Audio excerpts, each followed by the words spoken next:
ఈ క్రాఫ్ అసలు చేయలేదట. 95% ఈ క్రాఫ్ చేశాం. ఇంకొక 5% ఈ క్రాఫ్ ఉంటే నవంబర్ 12 వరకు టైం. నీలాగా నోటికి ఏదొస్తే అలా మాట్లాడడం మాకు ఇష్టం లేదు. చేసిందేనే పెర్ఫెక్ట్గా చేయాలి. నువ్వు ఈ క్రాఫ్ చేశానని చెప్పి 40% కూడా చేయలేదు. ఈరోజు మేము 95% అయ్యింది. చంద్రబాబు నాయుడు గారు చివరి రైతు వరకు ఈ క్రాఫ్ చేయాలని చెప్తే మళ్ళీ నవంబర్ 12 వరకు టైం ఇచ్చి చివరి రైతును కూడా ఈ క్రాఫ్ చేయమని చెప్పి ఆదేశాలు ఇచ్చారు. పొగాకు గురించి పట్టించి 300 కోట్ల రూపాయలు ఇచ్చి 20,000 మిలియన్ కేజీలు ప్రభుత్వం మార్కెట్ నుంచి కొంటే పొగాకు రైతుకి పట్టించుకోలేదని దుర్మార్గంగా మాట్లాడుతున్నారు.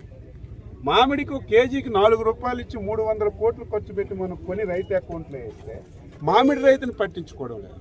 ఇంత నిస్సిగ్గుగా ఇంత అబద్ధాలుగా మాట్లాడుతుంటే దాన్ని పట్టించుకోవాల్సిన అవసరం. నీకు దమ్ము ధైర్యం ఉంటే అచ్చెన్నాయుడు గారు రమ్మంటే వస్తాను, ఈ రాష్ట్ర పౌరుడిగా రమ్మంటే వస్తాను, వ్యవసాయ శాఖ మంత్రిగా రమ్మంటే వస్తాను. నువ్వు ఎక్కడికి వస్తావు రా, ఇద్దరమే కూర్చో.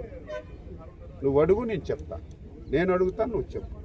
మీ హయాంలో రైతుకి ఏం జరిగింది, మా హయాంలో రైతుకి ఏం జరిగింది మాట్లాడితే నేను ఉచిత బీమా అని చెప్తా. పేరు ఉచిత బీమా చాలా అందంగా ఉంటుంది. 5 సంవత్సరాలు ఒక పైసా నువ్వు కట్టావా? 5 సంవత్సరాలు ఒక పైసా నువ్వు కట్టలేదని నేనేదో రాజకీయంగా అచ్చెన్నాయుడు మాట్లాడటం కాదు.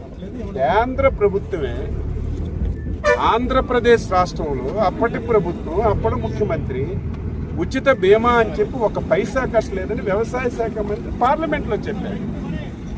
కనీసం ఏ రైతు కూడా ఇన్సూరెన్స్ ఉన్నట్టుగా నష్టపోతే తీసుకోవడానికైనా ఎవరు ప్రయత్నం చేయడం లేదు. ఎందుకు కట్టారో కట్టలేదు తెలియదు. మేము అలా కాదు.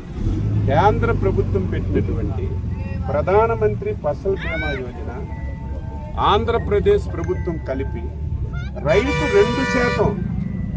2% రైతు కట్టమని చెప్పాం. ఎందుకు కట్టమని చెప్పామంటే మేము కట్టలేక కాదు, ప్రభుత్వం 2% ఇన్సూరెన్స్ కట్టలేక కాదు, కనీసం కట్టినటువంటి రైతుకి బాధ్యత ఉంటుంది.